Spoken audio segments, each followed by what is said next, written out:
Hey friends, welcome back to Lifestyle School Podcast. I'm your host, Hope, and today we're diving into a topic that is, I think, often misunderstood.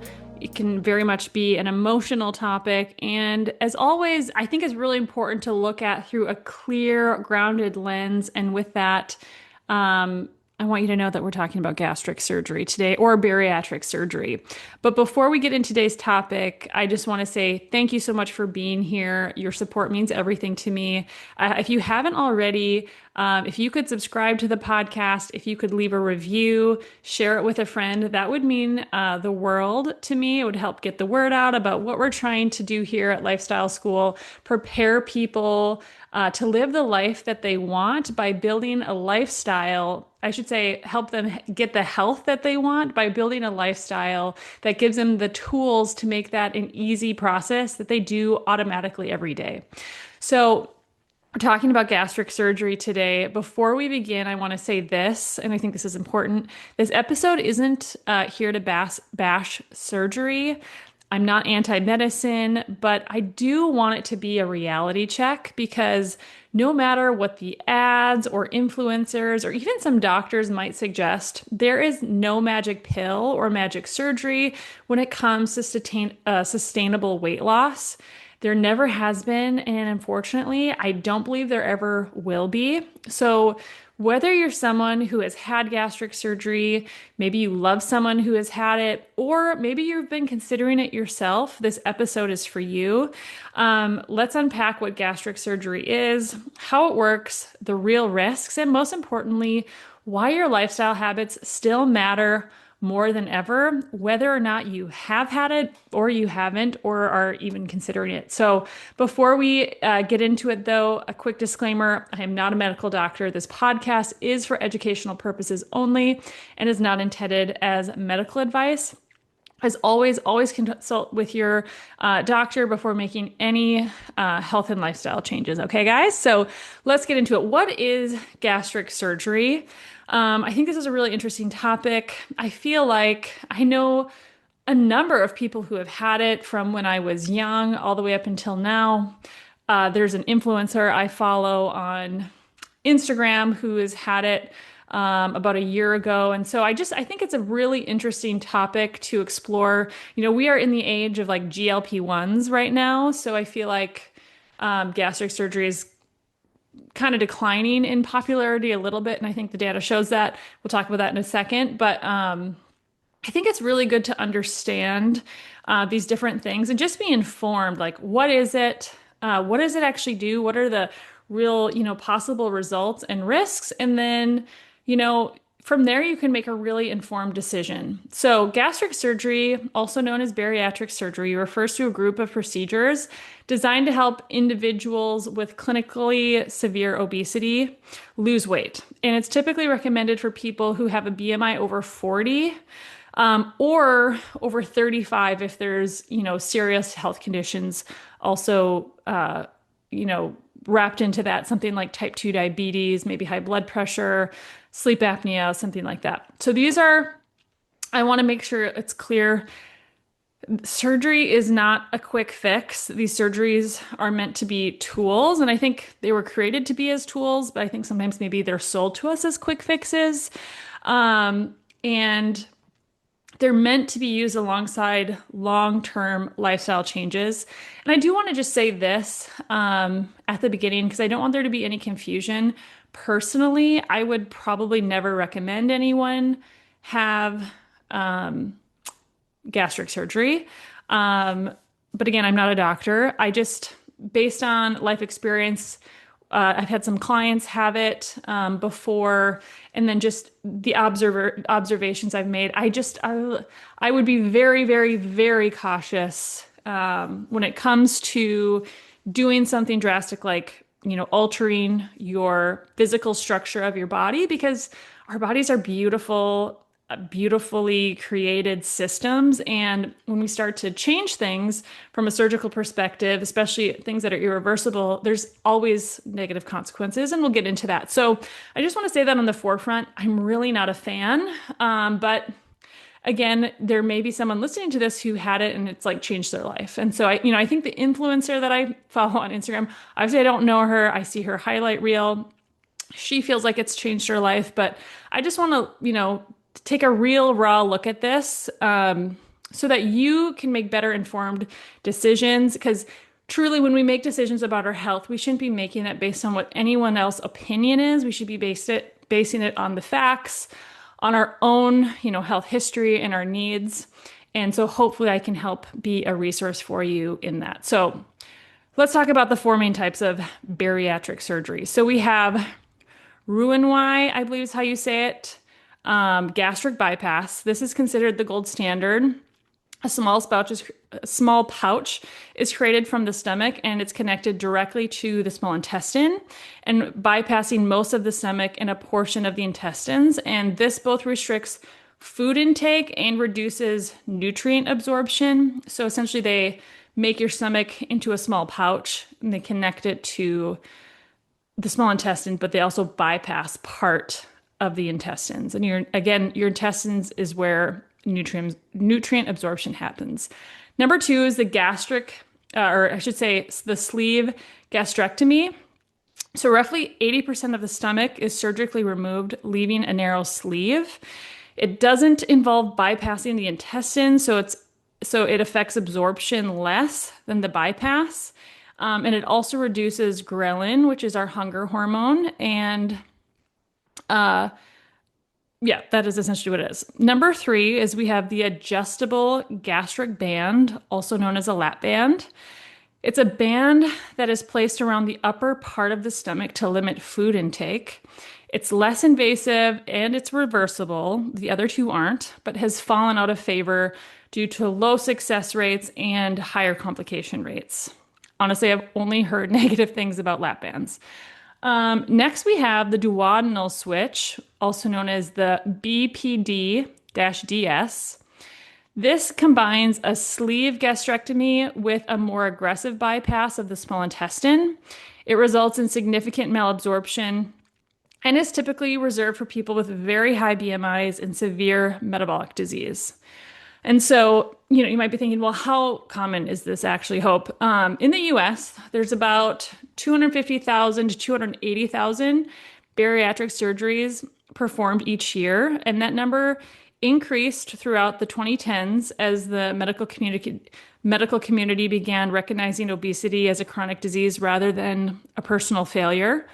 However, in 2023, surgeries did start to decline. I kind of alluded to this slightly for the first time in years due to the rise of GLP-1 weight loss drugs like Ozempic, Wegovy.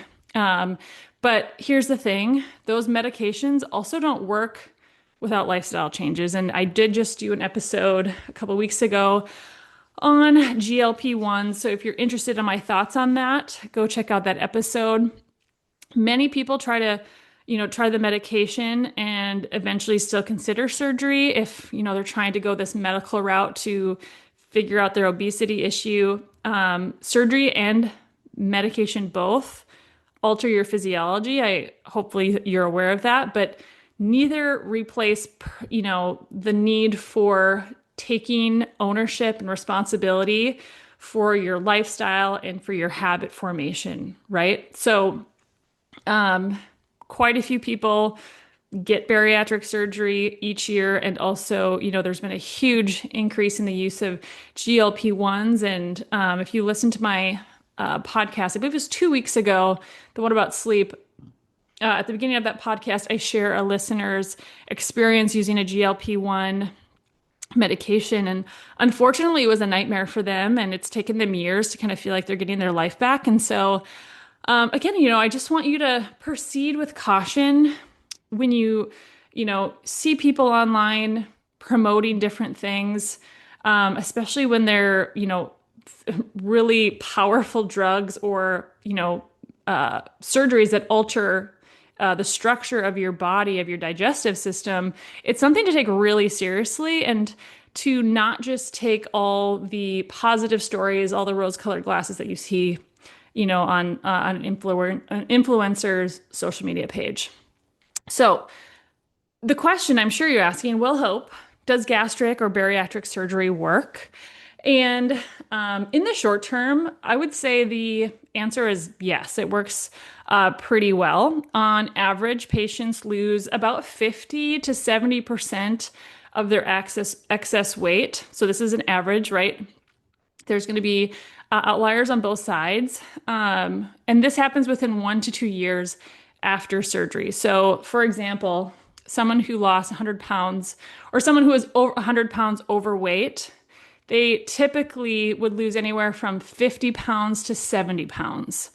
But your next question, because I said short term, is well, what about long term, right? Because that's really what matters. And the answer is more complicated when you start to talk about long-term outcomes.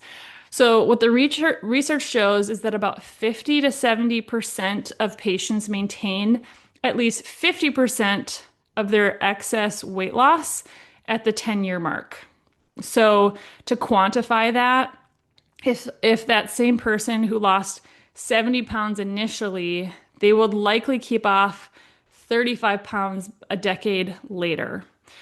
But so, I mean, so here's a question that I think if you are truly considering this, that you should sit with is 35 pounds, of weight loss. If you have 100 pounds to lose, is 35 pounds of weight loss, 10 years down the road, is that worth physically altering your physical structure of your digestive system? I think that's a good question to sit with, right? Is that worth it for 35 pounds? But so then on the flip side of this, and this is a big deal. So 50 to 70% of patients maintain, 50%. On the other side of that, up to 30 to 50% of patients regain a significant portion of the weight, especially after their 2 to 5 years post-op. So regain usually happens when people return to old patterns, they skip follow-ups, or truly they never develop the skills to manage things like emotional eating, stress, and don't work to have a new metabolic adaptation. And I love this quote. Off the top of my head, I can't remember who said it, but it's like, if you do what you've always done, you'll get what you've always got. And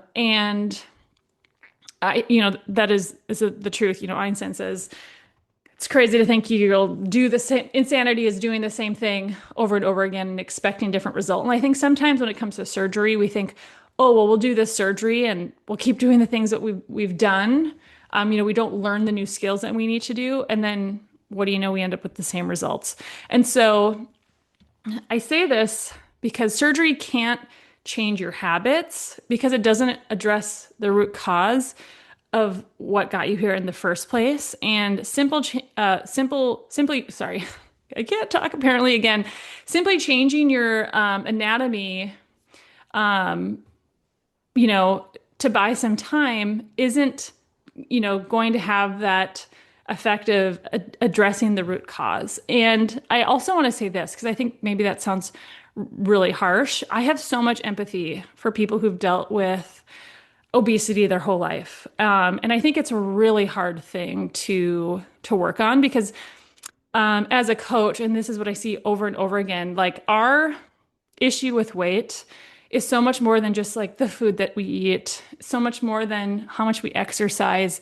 It's like woven into our identity. It's woven into our family dynamics, truly. And, there is a genetic component of it. And, if you listen to my podcast on pregnancy, like, if your mom had gestational diabetes when she was pregnant with you, that makes you prone to metabolic dysfunction as well as type 2 diabetes later in life. Like, you're starting the race behind. And so I want to acknowledge that.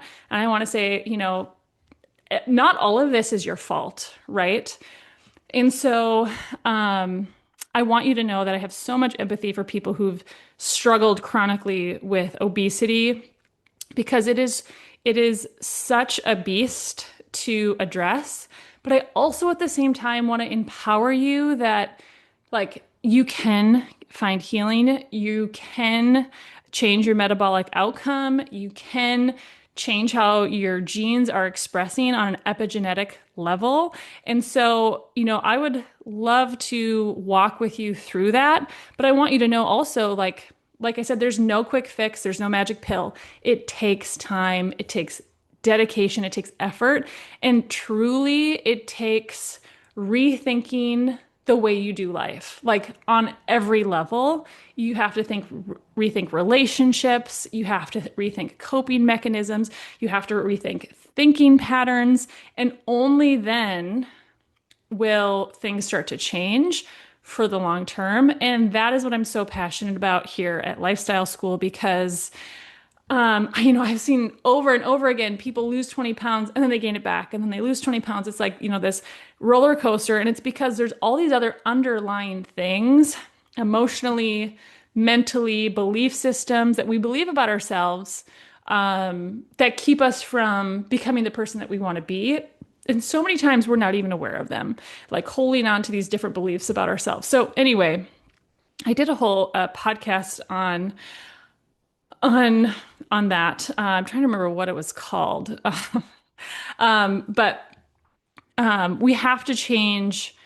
We have to rethink pretty much everything about our life if we truly want to change, if we want to overcome the beast that is obesity. But I want you to know it's totally possible. So off my soapbox here, transitioning back to talking about surgery here, gastric surgery. And now I want to talk a little bit about the risks and side effects because I think it's really, really important to understand this. So let's first talk about nutritional deficiencies, which are some of the most significant long-term risks of gastric surgery. So your body relies on stomach acid and intestinal surface area to break down and absorb nutrients. So gastric surgery reduces both. As a result, up to 80% of patients develop some form of nutrient deficiency without regular supplementation and monitoring. I'm going to say that again because I think this is like a really big deal because already as a nation, because of our food, all the ultra processed food we're taking in, the depletion of the nutrients in our soil due to I think it's called mono farming, where we do this like redundant crops.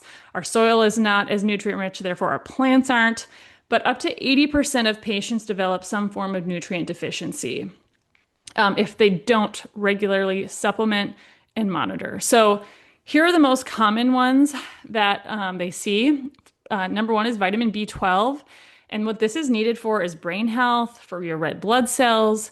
And a deficiency in B12 can cause things like fatigue, nerve damage, and memory issues, all things I would very much want to avoid. It can cause iron deficiency, which can lead to anemia, weakness, and poor immunity, calcium and vitamin D.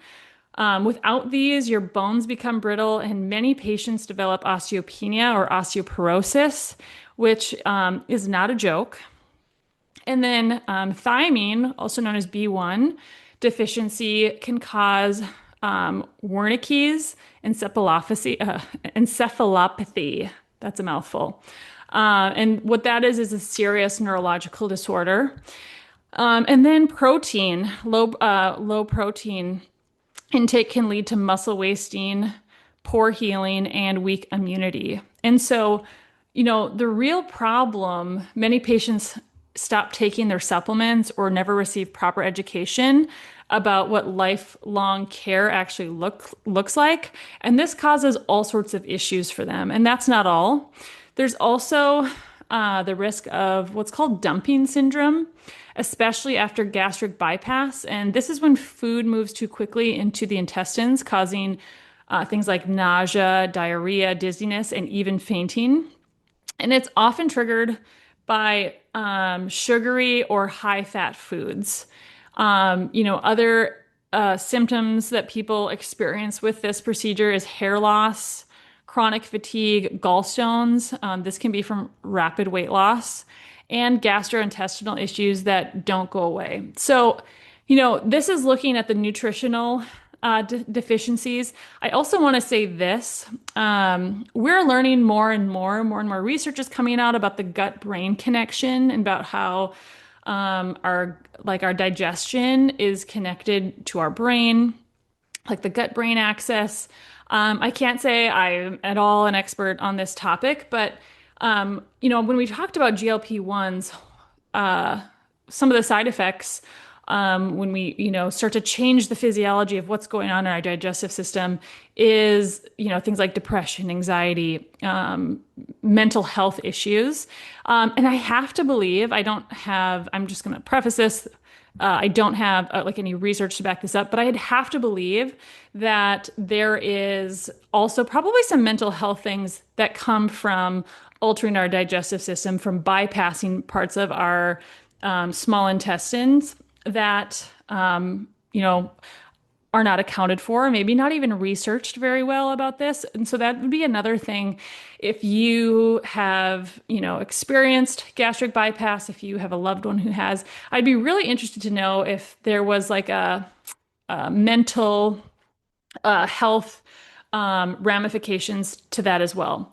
But, aside from that, when it comes to things that aren't talked about enough, we've kind of alluded to it already, but when we do things like surgery to alter our weight, this isn't addressed enough. And that is your relationship with food doesn't change because your stomach is smaller, right? And so many people who end up getting gastric or bariatric surgery struggled on the front end with things like emotional eating, potentially food addiction, body image issues.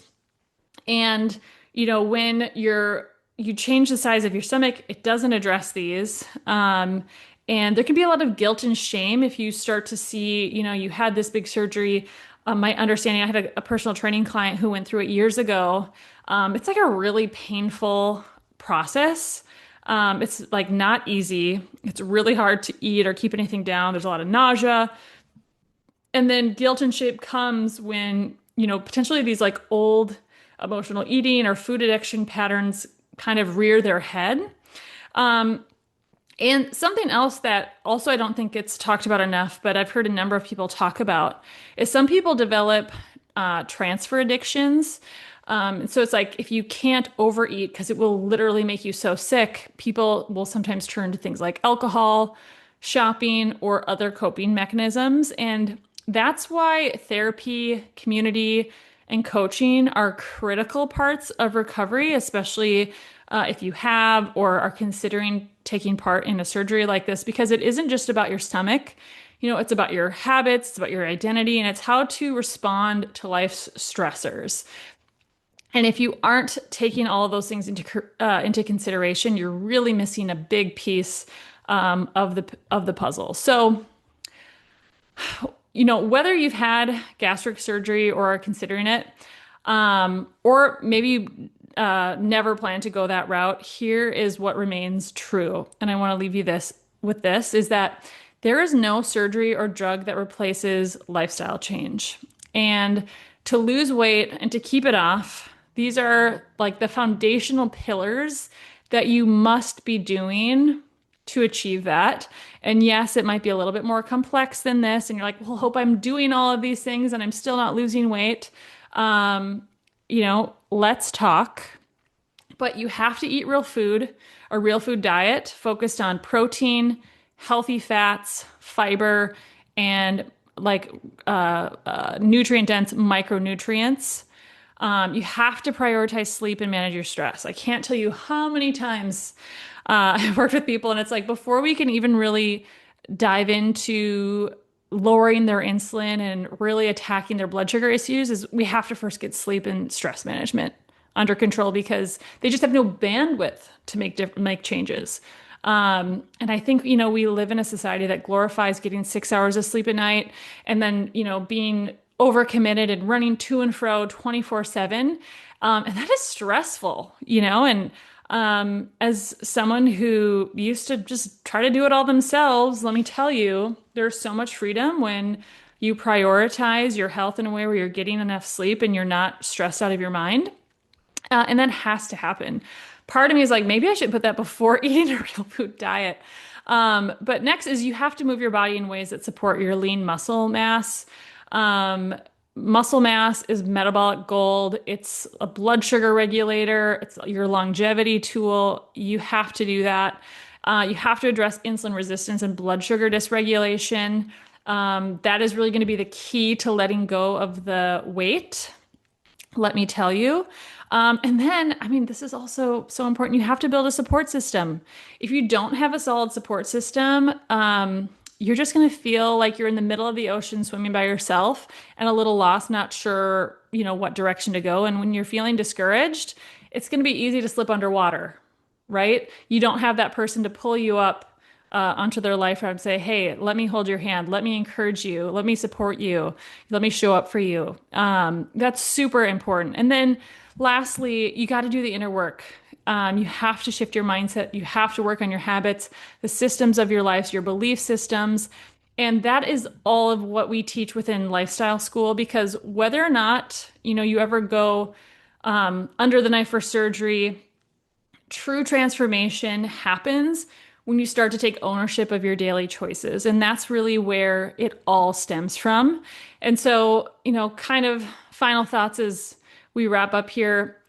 I think gastric surgery could potentially, obviously, I'm kind of skeptical. It could be a powerful tool for someone. It could possibly save someone's life if they're really obese and really struggling.